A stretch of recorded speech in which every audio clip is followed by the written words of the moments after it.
انا جعان معلش، ما خدتش حاجه من بس امبارح. ينفع توقف حد وتقول له انا عاوز روح هات لي؟ ينفع؟ ما ينفعش يعني انت ما شاء الله كبير اهو، ينفع؟ يا باشا انا اسف معلش يعني. بص يا عم دي حاجه لله. افرض مامته وبابته زعقوا له. يا عم هو ما ادانيش اصلا والله يا باشا، معلش عشان خاطري. عاوز 3 جنيه دول؟ رغيف عيش شويه طحينه معلش. خد يا عمرو 3 جنيه حطهم عندك. تعال اخش جوه هنا. تعال اتفضل. اقعد فين؟ اه هنا. انت اسمك ايه يا باشا؟ اسمي حماده شاور ابو عمرو.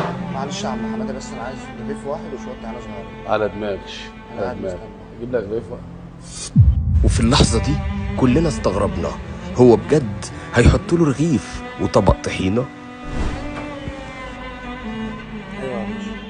رغيف اهو، شويه طحينه اهو. ماشي شكرا. بس ما ينفعش تروح لحد وتقول له هات لي، ما ينفعش خالص. طب انت اديتني رغيفين ليه؟ انا عايز رغيف واحد. لا رغيفين اهو، كل يلا كل يلا. يا باشا انا خلاص كلت خلاص. كلت؟ لا اقعد بس. لا انا خلاص. ايه ده اقعد بس يا باشا؟ انا كلت خلاص. رغيف من انت شويه حار وخضار وال3 جنيه